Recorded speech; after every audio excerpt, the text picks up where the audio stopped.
ಮತ್ತೆ ಮತ್ತೆ ಹೇಳ್ತಾ ಇದೀನಿ, ಎಷ್ಟು ಹೇಳಿದ್ರು ಕೂಡ ನಾವು ಮಾಡಿದ್ದನ್ನೇ ಮಾಡ್ತೀವಿ ಅಂತ ನೀವು ಅದೇ ತರ ಮಾಡ್ತಾ ಇದ್ರೆ ವಿಡಿಯೋಗಳನ್ನ ಗ್ಯಾರಂಟಿ ಹೇಳ್ತೀನಿ, ಬರ್ದಿಟ್ಕೊಂಬಿಡಿ. ನಿಮ್ಮ ಚಾನಲ್ ಡಿಲೀಟ್ ಆಗೋದಲ್ಲ, ಫುಲ್ ಯೂಟ್ಯೂಬ್ ಇಂದಾನೆ ಬ್ಯಾನ್ ಆಗ್ಬಿಡುತ್ತೆ. Hi hello, welcome back to my YouTube channel. ಏನಪ್ಪ ಈ ತರ ಎದುರಿಸ್ತಾ ಇದಾರೆ ಅಂತ ಅನ್ಕೊಂಬೇಡಿ, ತಮ್ನೇಲ್ ನೋಡಿದ್ರೆ ಗೊತ್ತಾಗಿರುತ್ತೆ ನಿಮ್ಗೆ. ತುಂಬಾ ಚಾನಲ್ಗಳು ಡಿಲೀಟ್ ಆಗ್ತಿದಾವೆ, ಡಿಲೀಟ್ ಅಲ್ಲ ಬ್ಯಾನೇ ಆಗೋಗ್ತವೆ ಯೂಟ್ಯೂಬ್ ಇಂದ. ಈ ತರ ಮಿಸ್ಟೇಕ್ಗಳನ್ನ ನೀವು ಮಾಡ್ತಾನೆ ಇದ್ರೆ ಎಷ್ಟು ಹೇಳಿದ್ರು ಕೂಡ ಕೆಲವರು ಅರ್ಥನೇ ಮಾಡ್ಕೊಳಲ್ಲ, ಮಾಡಿದ್ದನ್ನೇ ಮಾಡ್ತಾ ಇರ್ತಾರೆ. ಯಾಕೆ ಅಂತ ಗೊತ್ತಿಲ್ಲ, ಅದೇನು ಶಂಕದಿಂದ ಬಂದ್ರೇನೆ ತೀರ್ಥನ ಏನೋ ನನಗೆ ಅರ್ಥ ಆಗ್ತಾ ಇಲ್ಲ. ಈ ತರ ಎಲ್ಲ ಮಾಡ್ಕೊಂಡೆ ಒಂದ್ ಚಾನೆಲ್ ಹೋಗಿದೆ. ಈಗ ನನ್ಗೆ ಇನ್ಸ್ಟಾಗ್ರಾಮ್ ಅಲ್ಲಿ ಒಬ್ರು ಮೆಸೇಜ್ ಮಾಡಿದ್ರು, ಚಾನೆಲ್ ಹೋಯ್ತು ಅಂತ ಅನ್ಬಿಟ್ಟು. ಎಷ್ಟು ಹೇಳಿದ್ರು ಕೂಡ ಅರ್ಥನೇ ಮಾಡ್ಕೊಂತ ಇಲ್ಲ. ವಿಡಿಯೋಸ್ಗಳನ್ನ ಮಾಡೋವಾಗ ನಿಮ್ಮ ವ್ಯಾಲ್ಯೂನ ಆಡ್ ಮಾಡಿ ಅಂತ ನಾನು ಹೇಳ್ತಾನೆ ಇರ್ತೀನಿ, ಆದ್ರೂ ಕೂಡ ನೀವು ಮಾಡೋದನ್ನೇ ಮಾಡ್ತಾ ಇರ್ತೀರಾ. ವಿಡಿಯೋಗಳನ್ನ ಹೆಂಗಂದ್ರೆ ಹಂಗೆ ಮಾಡಿ ಹಾಕೋದು. ಯೂಟ್ಯೂಬ್ ಇನ್ಸ್ಟಾಗ್ರಾಮ್ ಅಲ್ಲ, ಅರ್ಥ ಮಾಡ್ಕೊಳ್ಳಿ. ಇನ್ಸ್ಟಾಗ್ರಾಮ್ ಅಲ್ಲಿ ನೀವು ಏನ್ ಹಾಕಿದ್ರು ನಡೆಯುತ್ತೇನೋ, ಯೂಟ್ಯೂಬ್ ಅಲ್ಲಿ ಹಂಗೆಲ್ಲ ನಡೆಯಲ್ಲ. ಯೂಟ್ಯೂಬ್ ಅಲ್ಲಿ ಬರ್ತಾ ಏನು ರೂಲ್ಸ್ ಗಳು ತುಂಬಾನೇ ಸ್ಟ್ರಿಕ್ಟ್ ಆಗ್ತಾ ಇದೆ. ಹೇಳ್ದೆ ಕೇಳ್ದೆ ತೆಗೆದು ಬಿಸಾಕ್ತಾ ಇರ್ತಾರೆ ಚಾನೆಲ್ನ. ಅರ್ಥ ಮಾಡ್ಕೊಳ್ಳಿ, ಹುಷಾರಾಗಿ ಮಾಡಿ ವಿಡಿಯೋಗಳನ್ನ. ತುಂಬಾ ಕೇರ್ಲೆಸ್ ಆಗಿ ವಿಡಿಯೋಗಳನ್ನ ಮಾಡಕ್ ಹೋಗ್ಬೇಡಿ. ಕೆಲವ್ರು ಏನ್ ಮಾಡ್ತಾ ಇದಾರೆ ಅಂದ್ರೆ ಲಾಂಗ್ ವಿಡಿಯೋಗಳನ್ನ ತುಂಬಾ ಚೆನ್ನಾಗಿ ಮಾಡ್ತಾರೆ, ಶಾರ್ಟ್ಸ್ ಗಳನ್ನಂತೂ ಇಷ್ಟ ಬಂದಂಗೆಲ್ಲ ಹಾಕ್ತಾ ಇರೋದೇನೆ. ನನ್ಗೆ ಮೆಸೇಜ್ ಅಲ್ಲಿ ಕೂಡ ಕೇಳ್ತಾರೆ, ನೀವು ಕೂಡ ಮುಂಚೆ ಎಲ್ಲ ಶಾರ್ಟ್ಸ್ ಗಳನ್ನ ಹಂಗೆ ಮಾಡಿದಿರಾ ಅಲ್ವಾ ಅಂತ ಅನ್ಬಿಟ್ಟು. ನಾನು ತುಂಬಾ ಶಾರ್ಟ್ಸ್ ಗಳಲ್ಲೆಲ್ಲ ನನ್ನ ಹತ್ರ ವ್ಯಾಲ್ಯೂ ಇಲ್ದಿರ ಯಾವ ಕಂಟೆಂಟ್ ಕೊಟ್ಟಿಲ್ಲ. ಅದ್ರಲ್ಲಿ ಎಲ್ಲೋ ಇಲ್ಲೊಂದು ಫೋಟೋಗಳು ಆಡ್ ಮಾಡಿರೋದಾಗ್ಲಿ, ಅಥವಾ ಎಲ್ಲಾದ್ರೂ ಆಚೆ ಹೋಗಿರೋವಾಗ ರೋಡ್ ಅಲ್ಲಿ ಹೋಗೋವಾಗ ಎಲ್ಲಾನು ವಿಡಿಯೋ ಮಾಡ್ಕೊಂಡು ಹಾಕಿರ್ತೀವಲ್ಲ, ಅಂತದಕ್ಕೆಲ್ಲ ವಾಯ್ಸ್ ಕೊಟ್ಟಿರೋದಾಗ್ಲಿ, ಅಂದ್ರೆ ಮ್ಯೂಸಿಕ್ ಹಾಕಿರೋದಾಗ್ಲಿ ನಾನು ತುಂಬಾ ಕಮ್ಮಿನೇ ಮಾಡಿದೀನಿ. ಅಂತವೆಲ್ಲಾನು ಜಾಸ್ತಿ ಆತರ ಮಾಡಕ್ ಹೋಗ್ಬಾರ್ದು. ಆದ್ರೆ ಆ ಟೈಮಲ್ಲಿ ಅಷ್ಟೊಂದು ರೂಲ್ಸ್ ಸ್ಟ್ರಿಕ್ಟ್ ಇರ್ಲಿಲ್ಲ ನಾನು ಹಾಕೋ ಟೈಮಲ್ಲಿ. ಈಗ ತುಂಬಾನೇ ಸ್ಟ್ರಿಕ್ಟ್ ಮಾಡಿದ್ದಾರೆ. ಯಾಕೆ ಅಂದ್ರೆ ಎಲ್ಲಾರು ಕೂಡ ಅದನ್ನೇ ಮಾಡ್ತಾ ಇರೋದು.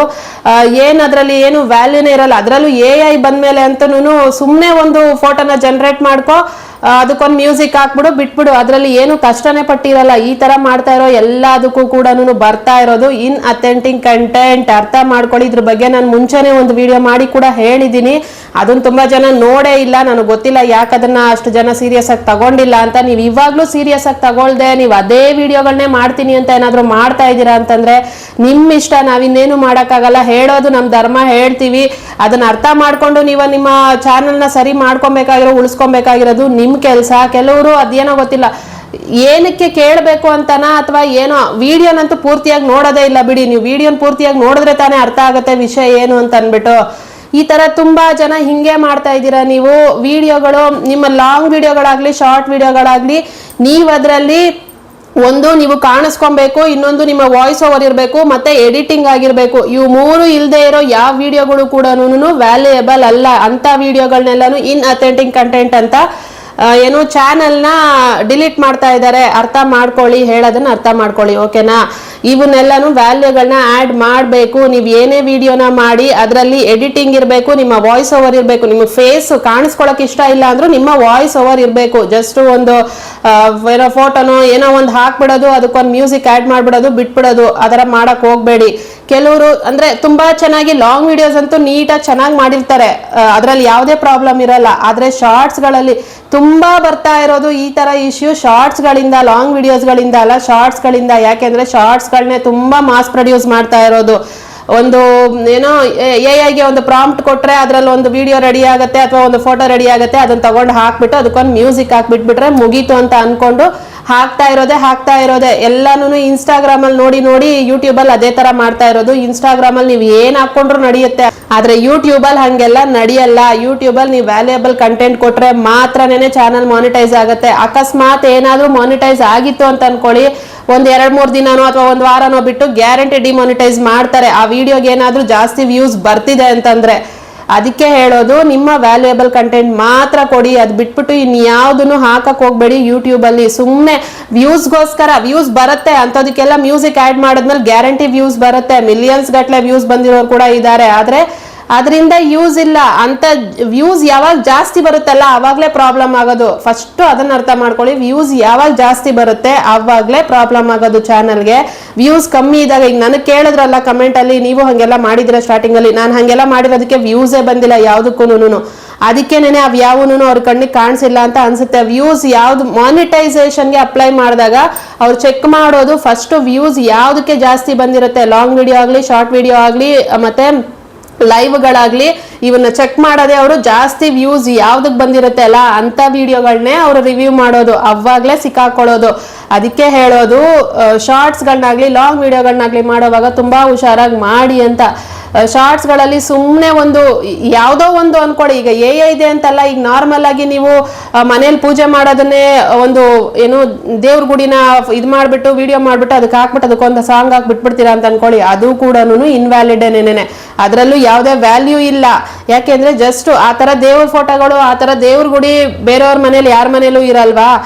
ಮತ್ತೆ ಅವ್ರು ಯಾರು ಅಂತ ಮ್ಯೂಸಿಕ್, ಯಾಕಂದ್ರೆ ಮ್ಯೂಸಿಕ್ ಎಲ್ರಿಗೂ ಫ್ರೀಯಾಗಿ ತಾನೇ ಸಿಗುತ್ತೆ ಯೂಟ್ಯೂಬ್ ಇಂದ, ಎಲ್ಲರೂ ಕೂಡ ಯೂಸ್ ಮಾಡ್ಕೊಬಹುದು ಅಲ್ಲ ಅದನ್ನ. ಅದೇ ಮ್ಯೂಸಿಕ್ ಅವರು ಹಾಕಿರ್ತಾರೆ ಅಂತ ಅನ್ಕೊಳ್ಳಿ, ಅವಾಗ ಏನಾಗುತ್ತೆ, ಈ ವಿಡಿಯೋ ಗ್ಯಾರಂಟಿ ನಿಮ್ದೇನಾ ಅಂತ ಕ್ವಶನ್ ಬರುತ್ತೆ. ನೀವೇ ಶೂಟ್ ಮಾಡ್ಕೊಂಡಿರೋ ವಿಡಿಯೋ ಆಗಿದ್ರು ಕೂಡ ಅದು ನಿಮ್ದೇನಾ ಅಂತ ಕೇಳ್ತಾರೆ ಯೂಟ್ಯೂಬ್ ಅವರು. ಆ ತರ ಎಲ್ಲಾನು ಆಗತ್ತೆ. ಅದಕ್ಕೆ ಹೇಳ್ತಾ ಇರೋದು. ಇನ್ನೊಂದು ಏನು, ಈ ಯಾರಾದ್ರೂ ಹೀರೋಗಳು ಅಥವಾ ಹೀರೋಯಿನ್ಗಳು ಯಾರಾದ್ರೂ ಅನ್ಕೊಳ್ಳಿ, ಸೆಲೆಬ್ರಿಟಿಗಳು ಮಾತಾಡಿರೋದು ಅವ್ರಿಗೇನೋ ಒಂದು ಇಷ್ಟ ಆಗಿರೋ ಫುಡ್ ಬಗ್ಗೆ ಹೇಳಿರ್ತಾರೆ ಅಂತ ಅನ್ಕೊಳ್ಳಿ. ಈಗ ನನಗೆ ಬಿರಿಯಾನಿ ಇಷ್ಟ, ಆ ಹೋಟ್ಲಲ್ಲಿ ಬಿರಿಯಾನಿ ಇಷ್ಟ ಅಂತದನ್ನೆಲ್ಲ ಹೇಳಿರ್ತಾರೆ ಅಲ್ಲ, ಅಂಥದನ್ನ ಕ್ಲಿಪ್ನ ತಗೊಂಡು ಶಾರ್ಟ್ಸ್ ಅಲ್ಲಿ ಮೇಲೆ ಹಾಕ್ಬಿಟ್ಟು ಕೆಳಗಡೆ ನೀವು ಅಡ್ಗೆ ಮಾಡೋದು ಅಥವಾ ಬಿರಿಯಾನಿ ತಿನ್ನೋದು ಏನೋ ಒಂದು ತೋರಿಸ್ತಿರಲ್ಲ, ಅದು ಕೂಡ ಅಷ್ಟೇನೆ ಇನ್ವ್ಯಾಲಿಡ್. ಅಂಥದಕ್ಕೂ ಇನ್ಅಥೆಂಟಿಕ್ ಕಂಟೆಂಟೇ ಬರ್ತಾ ಇರೋದು. ಆಮೇಲೆ ನಾರ್ಮಲ್ ಆಗಿ ಯಾವುದೋ ಒಂದು ಫೋಟೋ ಹಾಕಿ ಮ್ಯೂಸಿಕ್ ಹಾಕಿ ಬಿಡೋದು. ಆಮೇಲೆ ಜಾಸ್ತಿ ಮಾಡ್ತಾ ಇರೋದು ಈ ದೇವ್ರ ಫೋಟೋಗಳನ್ನ ಹಾಕೋದು, ಅದರಲ್ಲೂ ಎಲ್ ಕ್ರಿಯೇಟ್ ಮಾಡ್ಕೊಂಡಿರೋ ದೇವ್ರ ಫೋಟೋಗಳನ್ನ ಹಾಕೋದು. ದೇವ್ರ ಫೋಟೋಗಳನ್ನ ಹಾಕಿ ಮ್ಯೂಸಿಕ್ ಹಾಕಿ ಬಿಡಬೇಡಿ. ಅದಂತೂ ರಿಪೀಟೆಡ್ ಅದನ್ನೇ ಮಾಡ್ತಿರ್ತಾರೆ ಕೆಲವರು. ಅಂದ್ರೆ ಬರೀ ಶಾರ್ಟ್ಸ್ ಓಪನ್ ಮಾಡಿದ್ರೆ ಬರೀ ಅದೇ ಇರುತ್ತೆ, ಬರೀ ದೇವ್ರ ಫೋಟೋಗಳು, ಅದಕ್ಕೆ ಮ್ಯೂಸಿಕ್ ಹಾಕಿ ಬಿಟ್ಟಿರೋದು, ಅದರಲ್ಲಿ ಇನ್ನೇನು ಇರಲ್ಲ. ಆ ತರ ಮಾಡಿದಾಗ್ಲೂ ಕೂಡ ಈ ತರ ಇನ್ಅಥೆಂಟಿಕ್ ಕಂಟೆಂಟ್ ಬರುತ್ತೆ. ನೀವೇ ಓನ್ ಆಗಿ ಶೂಟ್ ಮಾಡ್ಕೊಂಡಿರೋದಾದ್ರೂ ಕೂಡ ಅದರಲ್ಲಿ ನಿಮ್ಮ ವಾಯ್ಸ್ ಓವರ್ ಇಲ್ಲದೆ ನೀವು ಕಾಣಿಸ್ಕೊಳ್ದೆ ಹಾಕಿರೋ ಯಾವುದೇ ವಿಡಿಯೋಗಳು ಕೂಡ ಇನ್ಅಥೆಂಟಿಕ್ ಕಂಟೆಂಟೇ. ಈ ತರ ಮಾಡ್ದಾಗ್ಲೇನೆ ಚಾನಲ್ ಅಕಸ್ಮಾತ್ ಮಾನಿಟೈಸ್ ಆಗಲ್ಲ. ಅಕಸ್ಮಾತ್ ಏನಾದ್ರೂ ಅದು ಮಿಸ್ ಆಗಿ ಅಂತ ವಿಡಿಯೋಗಳು ಅವ್ರ ಕಣ್ಣಿಗೆ ಬೀಳದೆ ಮಾನಿಟೈಸ್ ಆಗ್ಬಿಟ್ಟಿದ್ರು ಕೂಡ ನೆಕ್ಸ್ಟ್ ಡಿಮಾನಿಟೈಸ್ ಗ್ಯಾರಂಟಿ ಆಗುತ್ತೆ. ನೀವು ಅದನ್ನೇ ಏನಾರ ರಿಪೀಟೆಡ್ ಅಂತ ವಿಡಿಯೋಗಳನ್ನೇ ಮತ್ತೆ ಅಪ್ಲೋಡ್ ಮಾಡ್ತಿದ್ದೀರಾ ಅಂತ ಅನ್ಕೊಳ್ಳಿ, ಗ್ಯಾರಂಟಿ ಚಾನಲ್ ನ ಬ್ಯಾನ್ ಮಾಡ್ತಾರೆ. ಇನ್ನೊಂದು ಚಾನಲ್ ನೀವ್ ಅನ್ಕೊಬಹುದು, ಏನ್ ಇದು ಹೋಗ್ಬಿಟ್ರೆ ಚಾನಲ್ ನಾನು ಇನ್ನೊಂದು ಕ್ರಿಯೇಟ್ ಮಾಡ್ಕೊಂತೀನಿ ಅಂತ ಅನ್ಬಿಟ್ಟು. ಈ ಚಾನಲ್ ರೀಸಾಲ್ವ್ ಆಗ್ದಿರಾ ನೀವ್ ಇನ್ನೊಂದು ಚಾನಲ್ ಕ್ರಿಯೇಟ್ ಮಾಡಂಗಿಲ್ಲ. ಅದಕ್ಕೆ ಹೇಳೋದು, ಅಂತ ವಿಡಿಯೋಗಳನ್ನೆಲ್ಲ ಹಾಕಕ್ ಹೋಗ್ಬೇಡಿ. ತುಂಬಾ ಹುಷಾರಾಗಿ ವಿಡಿಯೋಗಳನ್ನ ಮಾಡ್ಕೊಳ್ಳಿ. ನೀವು ಪ್ರತಿ ಒಂದು ವಿಡಿಯೋಗೂ ವಾಯ್ಸ್ ಓವರ್ ಕೊಡ್ಬೇಕು. ಅದು ಶಾರ್ಟ್ಸ್ ಆಗ್ಲಿ ಲಾಂಗ್ ವಿಡಿಯೋ ಆಗ್ಲಿ ವಾಯ್ಸ್ ಓವರ್ ಕೊಡ್ಬೇಕು. ನಾನು ಇತ್ತೀಚೆಗೆ ಮಾಡಿರೋ ಎಲ್ಲಾ ಶಾರ್ಟ್ಸ್ಗಳು ಕೂಡ ನಾನ್ ಮಾತಾಡಿರೋ ಶಾರ್ಟ್ಸ್ಗಳೇ ಆಗಿದೆ ಬಿಟ್ರೆ ನಾನು ಬೇರೆ ಯಾವ್ದನ್ನು ಹಾಕ್ತಾ ಇಲ್ಲ. ನನ್ಗೆ ಇದ್ರ ಬಗ್ಗೆ ಗೊತ್ತಾದಾಗಿಂದ ನಾನು ಹುಷಾರಾಗಿ ಮಾಡ್ಕೊಂತಾ ಇದ್ದೀನಿ. ಈ ತರ ಅಂದ್ರೆ ಸಿಕ್ಪಕ್ಕಿದ್ದ ಶಾರ್ಟ್ಸ್ಗಳನ್ನೆಲ್ಲಾನು ಅಪ್ಲೋಡ್ ಮಾಡ್ಕೊಂಡು ನಾನು ಟೈಮ್ ವೇಸ್ಟ್ ಮಾಡ್ತಾ ಇಲ್ಲ.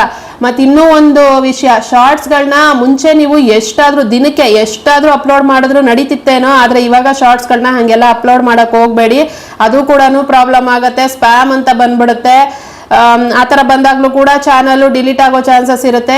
ನನಗೆ ಮೊನ್ನೆ ಯಾರೋ ಕೇಳ್ತಾ ಇದ್ರು ಶಾರ್ಟ್ಸ್ಗಳನ್ನ ಎಷ್ಟು ಅಪ್ಲೋಡ್ ಮಾಡಬೇಕು ದಿನಕ್ಕೆ, ವಿಡಿಯೋನ ಎಷ್ಟು ಅಪ್ಲೋಡ್ ಮಾಡಬೇಕು ಅಂತ. ನಾನು ಲಾಂಗ್ ವಿಡಿಯೋ ಬಗ್ಗೆ ಹೇಳಿದ್ದೀನಿ. ದಿನಕ್ಕೆ ಒಂದು 24 hours ಗ್ಯಾಪ್ ಇಟ್ಕೊಂಡು ನಾವು ಹಾಕ್ತೀವಿ ಅನ್ನೋದಾದ್ರೆ ಒಂದು ಹಾಕೊಳ್ಳಿ ಡೈಲಿ, ಒಂದು ಇಲ್ಲ ಅಂದ್ರೆ ಒಂದು ದಿನ ಗ್ಯಾಪ್ ಕೊಟ್ಟು ಒಂದು 48 hours ಗ್ಯಾಪ್ ಕೊಟ್ಬಿಟ್ಟು ಹಾಕೊಳ್ಳಿ. ಅವಾಗ ಓಕೆ, ಚೆನ್ನಾಗಿ ವ್ಯೂಸ್ ಬರುತ್ತೆ ಅದಕ್ಕೆ. ಅದೇ ಶಾರ್ಟ್ಸ್ ಆದ್ರೆ ಡೈಲಿ ನಮ್ಗೆ 1 ರಿಂದ 3 ಶಾರ್ಟ್ಸ್ ಅಷ್ಟೇನೆ, ಅದ್ರ ಮೇಲೆ ಹಾಕಕ್ ಹೋಗ್ಬೇಡಿ. ನಾನೇ ಮುಂಚೆ ಹೇಳಿದ್ದೆ ಅನ್ಲಿಮಿಟೆಡ್ ಎಷ್ಟಾರು ಹಾಕೋಬಹುದು, ಏನ್ ಪ್ರಾಬ್ಲಮ್ ಇಲ್ಲ ಅಂತ. ಆದ್ರೆ ಇವಾಗ ಹಂಗ್ ನಡೆಯಲ್ಲ, ರೂಲ್ಸ್ ಎಲ್ಲ ಚೇಂಜ್ ಆಗಿದೆ.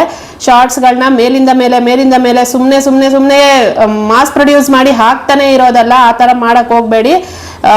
ಡೈಲಿ 1 ರಿಂದ 3, ಒಂದು ಸಾಕು. ಇಲ್ಲ ಅಂತಂದ್ರೆ 3 ಲಾಸ್ಟ್ ಅಂತಂದ್ರೆ ಮ್ಯಾಕ್ಸಿಮಮ್ 3 ಹಾಕಿ, ಅದ್ರ ಮೇಲೆ ಹಾಕಕ್ ಹೋಗ್ಬೇಡಿ. ಆ ಶಾರ್ಟ್ಸ್ ಗಳು ಕೂಡ ನಿಮ್ಮ ವಾಯ್ಸ್ ಓವರ್ ಇರಬೇಕು, ನೀವು ಎಡಿಟ್ ಮಾಡಿರ್ಬೇಕು, ನಿಮ್ದೇ ಓನ್ ಕಂಟೆಂಟ್ ಆಗಿರ್ಬೇಕು. ಅದ್ರಲ್ಲಿ ಬೇರೆ ಯಾವುದೇ ಕಂಟೆಂಟ್ಗಳನ್ನ ನೀವು ತಗೊಳಂಗಿಲ್ಲ. ಯಾವುದೇ ಎಲ್ಲಿಂದಾನು ಫಸ್ಟ್ ಇನ್ಸ್ಟಾಗ್ರಾಮ್ ಇಂದ ತೆಗೆದು ಹಾಕೋದನ್ನ ಫಸ್ಟ್ ಬಿಡಿ. ಅದು ಎಷ್ಟು ಹೇಳಿದ್ರು ಕೇಳಲ್ಲ ಜನ, ಯಾಕೆ ಅಂತ ಗೊತ್ತಿಲ್ಲ. ಇನ್ಸ್ಟಾಗ್ರಾಮ್ ಅಲ್ಲಿ ಮಾಡ್ಕೊಂಡಿರೋದನ್ನ ಇನ್ಸ್ಟಾಗ್ರಾಮ್ ಬಿಟ್ಬಿಡಿ. ಇನ್ಸ್ಟಾಗ್ರಾಮ್ದನ್ನ ತಗೊಂಬಂದು ಯೂಟ್ಯೂಬ್ ಅಲ್ಲಿ ಹಾಕ್ಬೇಡಿ. ಇನ್ಸ್ಟಾಗ್ರಾಮ್ ಅಲ್ಲಿ ಏನು ಮಾಡಿರ್ತೀರ ಶಾರ್ಟ್ಸ್ಗಳು, ಹಳೆ ಶಾರ್ಟ್ಸ್ಗಳಾಗ್ಲಿ ಅಂದ್ರೆ ರೀಲ್ಸ್ಗಳು, ಹಳೆವಾಗ್ಲಿ ಇವಾಗಿನಾಗ್ಲಿ ಯಾವ್ದಾದ್ರು ಆಗ್ಲಿ, ಅವಾಗ ಮಾಡಿರೋದನ್ನ ತಗೊಂಡು ಇವಾಗ ಸುಮ್ನೆ ಇದ್ರಲ್ಲಿ ಸಾಂಗ್ ಆಡ್ ಮಾಡಿ, ನೀವು ಹೇಳ್ಬೋದು ಅದ್ರಲ್ಲಿರೋದು ನಾನೇ ತಾನೇ ಇದ್ರಲ್ಲಿ ಸಾಂಗ್ ಆಡ್ ಮಾಡಿ ಹಾಕ್ತಾ ಇದ್ದೀನಿ ಅಂತ. ಅದು ಕೂಡ ರೀಯೂಸ್ಡ್ ಬರುತ್ತೆ, ಅರ್ಥ ಮಾಡ್ಕೊಳ್ಳಿ, ರೀಯೂಸ್ಡ್ ಬರುತ್ತೆ. ಹಾಗಕ್ ಹೋಗ್ಬೇಡಿ. ನಾನು ಮುಂಚೆ ಎಲ್ಲ ಹಾಕಿದ್ದೀನಿ ಶಾರ್ಟ್ಸ್ ಇನ್ಸ್ಟಾಗ್ರಾಮ್ ಇಂದ ತೆಗೆದ್ಬಿಟ್ಟು ರೀಲ್ಸ್ಗಳನ್ನ, ಆದ್ರೆ ಇವಾಗ ಹಂಗೆಲ್ಲ ನಡೆಯಲ್ಲ. ಆ ತರ ಹಾಕಕ್ ಹೋಗ್ಬೇಡಿ. ಈಗ ಸದ್ಯಕ್ಕೆ ನಿಮ್ಗೆ ಏನು ಪ್ರಾಬ್ಲಮ್ ಬರ್ದೇ ಇರ್ಬೋದು. ಕೆಲವ್ರು ಕೇಳ್ತಾರೆ, ಮಾಮೂಲಿಯಾಗಿ ಯಾವಾಗ್ಲೂ ಕೇಳೋ ಕ್ವಶನ್ ಅದೇನೇನೆ ಅವ್ರದ್ದು, ಬೇರೆಯವರೆಲ್ಲ ಹಾಕಿ ಅವ್ರಿಗೇನು ಪ್ರಾಬ್ಲಮ್ ಆಗಿಲ್ಲ ನಮಗಾಗ್ಬಿಡತ್ತಾ ಅಂತಾನೆ ಕೇಳೋ, ಅದೇನೋ ಅಧಿಕ ಪ್ರಸಂಗ ಅಂತಾರಲ್ಲ, ಅದು ಮಾಡ್ತಾರೆ ಅಂತ ಅನ್ಸುತ್ತೆ. ಆ ತರ ಮಾಡ್ದಷ್ಟು ನೀವು ಫಸ್ಟ್ ಇನ್ನೊಬ್ರು ಹಾಕಿದ್ದಾರೆ ನಮ್ಗೇನು ಆಗಲ್ಲ ಅಂತ ಅನ್ಕೊಂಡು ಹಾಕೋರೆಲ್ಲನೂ ಅರ್ಥ ಮಾಡ್ಕೊಳ್ಳಿ. ಅವ್ರ ಚಾನಲ್ ಏನಾಗಿದೆ ಅನ್ನೋದು ನಿಮ್ಗೆ ಗೊತ್ತಿಲ್ಲ. ಅಕಸ್ಮಾತ್ ಅವ್ರ ಚಾನಲ್ ಏನಾದ್ರು ಹೋಯ್ತು ಅಂತಂದ್ರೆ ಅದನ್ನ ಅವರು ಏನ್ ಮಾಡ್ಬೇಕು ಅಂತ ಅವ್ರ ತಲೆನೋವು ಅವ್ರಿಗಿರುತ್ತೆ. ನಿಮ್ಗೆ ಚಾನಲ್ನ ಏನ್ ಮಾಡ್ಬೇಕು ಅನ್ನೋದನ್ನ ನೀವ್ ಅರ್ಥ ಮಾಡ್ಕೊಳ್ಳಿ. ಈ ಸರಿಯಾಗಿ ವಿಡಿಯೋಸ್ನ ಮಾಡಿ, ಬೇರೆಯವ್ರನ್ನ ನೋಡಿ ನೋಡಿ ಮಾಡೋದನ್ನ ಫಸ್ಟ್ ಬಿಡಿ. ನಿಮ್ಮ ಕಂಟೆಂಟು, ನಿಮ್ಮ ಓನ್ ಕಂಟೆಂಟು ಏನಿದೆಲ್ಲ ಅದನ್ನ ಕೊಡೋ ಪ್ರಯತ್ನ ಮಾಡಿ. ಯಾವತ್ತಿಗೂ ನಿಮ್ಮ ಓನ್ ಕಂಟೆಂಟೇ ಇತ್ತು ವಿಡಿಯೋ ನಿಮ್ಮ ಚಾನಲ್ ಅಲ್ಲಿ ಅಂತ ಅಂದಾಗ ಯಾವಾಗ್ಲೂ ಪ್ರಾಬ್ಲಮ್ ಬರಲ್ಲ. ಅಕಸ್ಮಾತ್ ಪ್ರಾಬ್ಲಮ್ ಬಂದ್ರು ಅಪೀಲ್ ಮಾಡಿ ಅದನ್ನ ವಾಪಸ್ ತಗೊಬೋದು. ಅದೇ ನೀವು ಈ ತರ ಏನಾದ್ರು ಪ್ರಾಬ್ಲಮ್ಗಳನ್ನ ತಂದ್ಕೊಂಡ್ರಿ ಅಂತಂದ್ರೆ ಇದರಿಂದ ಅಪೀಲ್ ಮಾಡಿದ್ರು ವರ್ಕ್ ಆಗಲ್ಲ, ಚಾನಲ್ ವಾಪಸ್ಸು ಬರಲ್ಲ. ಇವಾಗ ಇಂಥ ಪ್ರಾಬ್ಲಮ್ಗೆ ಸೊಲ್ಯೂಷನ್ ಇದೆಯಾ ಅಂತಂದ್ರೆ ಸೊಲ್ಯೂಷನ್ ನಿಜವಾಗ್ಲೂ ಇಲ್ಲ. ಹೇಳ್ಬೇಕು ಅಂತಂದ್ರೆ ಈ ತರ ಏನಾದ್ರು ಪ್ರಾಬ್ಲಮ್ ಬಂದು ಚಾನಲ್ ಹೋಯ್ತು ಅಂತಂದ್ರೆ, ಆದ್ರೆ ಈಗ ಇನ್ ಅಥೆಂಟಿಕ್ ಕಂಟೆಂಟ್ ಏನಾದ್ರು ಬಂತು ಅಂತಂದ್ರೆ ಅವಾಗ ಏನ್ ಮಾಡ್ಬೇಕು ಅಂದ್ರೆ ನಿಮ್ಮ ಚಾನಲ್ ಅಲ್ಲಿ ಯಾವ್ದು ಒರಿಜಿನಲ್ ಕಂಟೆಂಟ್ ಇರುತ್ತೆ, ಯಾವ್ದು ಇನ್ ಅಥೆಂಟಿಕ್ ಕಂಟೆಂಟ್ ಇರುತ್ತೆ, ಅವೈಲೇಬಲ್ ಇಲ್ಲದೆ ಇರೋ ಕಂಟೆಂಟ್ಗಳು, ಆ ಕಂಟೆಂಟ್ಗಳನ್ನೆಲ್ಲಾನು, ಆ ವಿಡಿಯೋಗಳನ್ನೆಲ್ಲಾನು ಡಿಲೀಟ್ ಮಾಡ್ಬಿಟ್ಟು ನಿಮ್ಮ ಒರಿಜಿನಲ್ ಕಂಟೆಂಟ್ ಏನಿರುತ್ತೆ ಅಲ್ಲ ಅದನ್ನ ಮಾತ್ರ ಇಟ್ಕೊಂಡು ಮತ್ತೇನಾದ್ರೂ ರೀಅಪ್ಲೈ ಕೊಟ್ಟಾಗ, ರೀಅಪ್ಲೈ ಏನಾದ್ರು ಬಂತು ಅಂದ್ರೆ ಆಪ್ಷನ್ ರೀಅಪ್ಲೈ ಕೊಟ್ಟಾಗ ಮತ್ತೆ ರೀಯೂಸ್ಡ್ ಬರ್ಬೋದು. ಆದ್ರೆ ಮತ್ತೆ ಅದನ್ನ ನೀವು ಅಪೀಲ್ ಮಾಡ್ಕೊಬಹುದು, ರೀಯೂಸ್ಗೆ ಅಪೀಲ್ ಮಾಡ್ಕೊಬಹುದು. ಈ ಇನ್ ಅಥೆಂಟಿಕ್ ಕಂಟೆಂಟ್ ಮುಂಚೆ ಬರ್ತಾ ಇದ್ದಿದೆ ರೀಯೂಸ್ಡ್ ಅಂತ. ರೀಯೂಸ್ಡ್ ಬರೋವಾಗ ಈ ತರ ಅಪೀಲ್ ಮಾಡ್ಕೊಂಡು ಚಾನಲ್ ವಾಪಸ್ ತರಿಸ್ಕೋತಾ ಇದ್ರು. ಪ್ರತಿಯೊಬ್ರು ಅದೇ ತರ ಮಾಡ್ತಾ ಇದ್ದಿದ್ರಿಂದನೇ ರೀಯೂಸ್ಡ್ನೇ ಇವಾಗ ತೆಗೆದ್ಬಿಟ್ಟು ಇನ್ ಅಥೆಂಟಿಕ್ ಕಂಟೆಂಟ್ ಅಂತ ಮಾಡ್ತಾ ಇರೋದು. ಈಗ ರೀಯೂಸ್ಡ್ ಬರಲ್ಲ, ಇನ್ ಅಥೆಂಟಿಕ್ ಕಂಟೆಂಟ್ ಅಂತಾನೆ ಬರುತ್ತೆ. ರೀಯೂಸ್ಡ್ ಬಂದ್ರೆ ಅಪೀಲ್ ಮಾಡ್ಬೋದಾಗಿತ್ತು, ಇನ್ ಅಥೆಂಟಿಕ್ ಕಂಟೆಂಟ್ಗೆ ಅಪೀಲ್ ಬರಲ್ಲ. ಒಂದ್ಸತಿ ಬಂತು ಅಂತಂದ್ರೆ ಅದು ಅಪೀಲ್ ಮಾಡಿದ್ರು ಕೂಡ ಅದು ಓಕೆ ಆಗಲ್ಲ. ಅದಕ್ಕೆ ಹೇಳ್ತಾ ಇರೋದು, ಚಾನಲ್ ಹೋದಂಗೆನೇನೆ ನಿಮ್ದು. ಆ ತರ ಚಾನಲ್ ಹೋಯ್ತು ಅಂತಂದ್ರೆ ಇನ್ನೊಂದು ಚಾನಲ್ ಕ್ರಿಯೇಟ್ ಮಾಡೋಕ್ಕೂ ಆಗಲ್ಲ. ಯಾಕೆಂದ್ರೆ ಇದು ಇನ್ ಅಥೆಂಟಿಕ್ ಕಂಟೆಂಟ್ ಅಲ್ಲಿ ಬಂದಿರುತ್ತೆ. ಹಂಗೇನಾದ್ರೂ ನೀವು ಇನ್ನೊಂದು ಚಾನಲ್ ನ ಕ್ರಿಯೇಟ್ ಮಾಡ್ಕೊಂಡು ಆ ತರ ಏನಾದ್ರು ವಿಡಿಯೋಗಳು ಮಾಡ್ತಿದ್ದೀರಾ ಅಂತಂದ್ರೆ ಸರ್ಕಮ್ವೆನ್ಷನ್ ಪಾಲಿಸಿನಲ್ಲಿ ಎರಡನ್ನೂ ತೆಗೆದು ಬಿಸಾಕ್ತಾರೆ. ಇನ್ಯಾವುದು ನೀವು ಇನ್ನೊಂದು ಚಾನಲ್ ನ ಕ್ರಿಯೇಟ್ ಮಾಡಕ್ ಚಾನ್ಸ್ ಇಲ್ಲ. ನಾನು ಸರ್ಕಮ್ವೆನ್ಷನ್ ಪಾಲಿಸಿನಲ್ಲೂ ಕೂಡ ಹೇಳಿದೀನಿ, ಇದು ಈ ತರ ಒಂದಕ್ಕೊಂದು ಲಿಂಕ್ ಗಳಾಗಿರ್ತವೆ. ನಮ್ಗೇನು ಆಗಲ್ಲ, ನಾವೆಲ್ಲ ಕರೆಕ್ಟಾಗೆ ಮಾಡ್ತಿದೀವಿ ಅಂತ ಅನ್ಕೊಂಡ್ ಮಾಡೋರು ತುಂಬಾ ಜನ ಇದ್ದೀರಾ. ತುಂಬಾ ಮಿಸ್ಟೇಕ್ ಗಳನ್ನ ಮಾಡ್ತಿದ್ದೀರಾ. ಅರ್ಥ ಮಾಡ್ಕೊಂಡು ಲಾಂಗ್ ವಿಡಿಯೋಗಳನ್ನ, ಶಾರ್ಟ್ ವಿಡಿಯೋಗಳನ್ನ, ಲಾಂಗ್ ವಿಡಿಯೋ ಅಂತೂ ತುಂಬಾ ಚೆನ್ನಾಗೆ ಮಾಡ್ಬಿಟ್ಟು ಶಾರ್ಟ್ ವಿಡಿಯೋಗಳಿಂದಾನೇ ಚಾನಲ್ ಹೋಗಿರೋರು ತುಂಬಾ ಜನ ಇರೋದು. ಇತ್ತೀಚೆಗಂತೂ ತುಂಬಾ ತೆಗೆದಾಕ್ತಾ ಇರೋದು ಚಾನಲ್ಗಳನ್ನ ಶಾರ್ಟ್ ವಿಡಿಯೋಗಳಿಂದಾನೆ. ಯಾಕೆಂದ್ರೆ AI ಬಂದ್ಮೇಲೆ ಅಂತೂ ಇಷ್ಟ ಬಂದಂಗೆಲ್ಲ ಶಾರ್ಟ್ಸ್ ಗಳನ್ನ ಹಾಕೋದೆ. ಶಾರ್ಟ್ಸ್ ಗಳಲ್ಲಿ ಏನ್ ಅದ್ರಲ್ಲಿ ತಲೆ ಬುಡ ಇರಲ್ಲ, ಅರ್ಥ ಪರ್ಥ ಇರಲ್ಲ, ಇಷ್ಟ ಬಂದಂಗೆಲ್ಲ ಶಾರ್ಟ್ಸ್ ಗಳನ್ನ ಹಾಕ್ತಾ ಇರೋದೆ. ಆ ತರ ಹಾಕದಷ್ಟು ಕೂಡ ನಿಮ್ಮ ಚಾನಲ್ಗೆ ಪ್ರಾಬ್ಲಮ್ ಆಗತ್ತೆ. ಅಕಸ್ಮಾತ್ ಅದಕ್ಕೇನಾದ್ರೂ ವ್ಯೂಸ್ ಚೆನ್ನಾಗಿ ಬಂದಿತ್ತು ಅಂತ ಅನ್ಕೊಳ್ಳಿ, ಗ್ಯಾರಂಟಿ ಚಾನಲ್ ಡಿಲೀಟ್ ಆಗುತ್ತೆ. ಅಂತ ವಿಡಿಯೋಗಳನ್ನ ಹಾಕ್ಬೇಡಿ. ಅರ್ಥ ಆಗಿದೆ ಅಂತ ಅನ್ಕೊಂಡಿದೀನಿ, ವಿಷಯ ಅರ್ಥ ಆಗಿದ್ರೆ ಒಳ್ಳೇದು. ಇಲ್ಲ ನಾವು ಮಾಡಿದ್ದನ್ನೇ ಮಾಡ್ತೀವಿ, ನೀವ್ ಏನ್ ಹೇಳಿದ್ರು ಅಷ್ಟೇನೇನೆ ಅಂತ ಅನ್ಕೊಂಡು ಹೋದ್ರೆ ಅದು ನಿಮ್ಮನೆ ಬರ, ನಾನೇನು ಮಾಡೋಕ್ಕಾಗಲ್ಲ. ಚಾನಲ್ ಡಿಲೀಟ್ ಆದ್ಮೇಲೆ ನೀವ್ ಇನ್ನೇನು ಮಾಡೋಕ್ಕಾಗಲ್ಲ. ಸುಮ್ಮನೆ ತಲೆ ಮೇಲೆ ಕೈ ಹೊತ್ಕೊಂಡು ಕೂತ್ಕೊಬೇಕಾಗತ್ತೆ. ಇಷ್ಟೇ ಆಗೋದು ಕೊನೆಗೆ. ಯಾರಾದ್ರೂ ಏನಾದ್ರೂ ಹೇಳಿದ್ರೆ ಅರ್ಥ ಮಾಡ್ಕೊಬೇಕು. ಕೆಲವರು ಏನು ಇಷ್ಟು ವಿಷಯನ ಇಷ್ಟುದ್ದ ಹೇಳ್ತೀರಾ ಅಂತಾರೆ. ಇಷ್ಟು ವಿಷಯನ ಇಷ್ಟುದ್ದ ಹೇಳಿದ್ರು ಅರ್ಥ ಮಾಡ್ಕೊಳಲ್ಲ, ಇಷ್ಟು ಸಣ್ಣದಾಗಿ ಹೇಳಿದ್ರು ಅರ್ಥ ಮಾಡ್ಕೊಳಲ್ಲ. ಅದನ್ನೇ ಮಾಡ್ತಿರ್ತಾರೆ, ಮಾಡೋದನ್ನ ಮತ್ತೆ ಮತ್ತೆ ಅದನ್ನೇ ಮಾಡ್ತಾರೆ. ಫಸ್ಟ್ ಆಫ್ ಆಲ್ ವಿಡಿಯೋನ ಪೂರ್ತಿಯಾಗಿ ನೋಡಲ್ಲ, ಹೇಳಿದ್ದನ್ನ ಅರ್ಥ ಮಾಡ್ಕೊಳಲ್ಲ. ಹಂಗಿರೋವಾಗ ನಾವಿನ್ನೇನು ಮಾಡೋಕ್ಕಾಗಲ್ಲ. ನಮ್ಗೆ ಸಾಧ್ಯ ಆದಷ್ಟು ನಾವು ಹೇಳ್ಬೋದು. ಅದ್ರ ಮೇಲೆ ಅವ್ರವ್ರಿಗೆ ಬಿಟ್ಟಿದ್ದು, ಅವ್ರವ್ರ ಚಾನಲ್ಗಳ ಉಳಿಸ್ಕೊಳ್ಳೋದನ್ನ ಅವ್ರವ್ರಿಗೆ ಬಿಟ್ಟಿದ್ದು ಅಷ್ಟೇ. ನಾವಿನ್ನೇನು ಮಾಡೋಕ್ಕಾಗಲ್ಲ. ಓಕೆ, ಇನ್ನು ಇವತ್ತಿನ ವಿಷಯ ಕೂಡ ಇಷ್ಟೇನೇನೆ. ಅರ್ಥ ಆಗಿದ್ರೆ ಒಳ್ಳೇದು. ಇನ್ನು ನಾನು ನೆಕ್ಸ್ಟ್ ಇನ್ನೊಂದು ವ್ಯಾಲ್ಯೂಯಬಲ್ ಕಂಟೆಂಟ್ ಜೊತೆಲಿ ಬರ್ತೀನಿ. ಈ ವಿಷಯದ ಬಗ್ಗೆ ನಿಮ್ಗೆ ಏನ್ ಅನಿಸ್ತು ಅನ್ನೋದನ್ನ ಕಮೆಂಟ್ ಮಾಡಿ ಹೇಳಿ. ನಾನು ನೆಕ್ಸ್ಟ್ ವಿಡಿಯೋದಲ್ಲಿ ಸಿಗ್ತೀನಿ. ಅಲ್ಲಿ ತನಕ ನನ್ನ ಮಿಸ್ ಮಾಡ್ಕೊಂತಾ ಇರಿ. Thank you so much. Take care. Bye bye.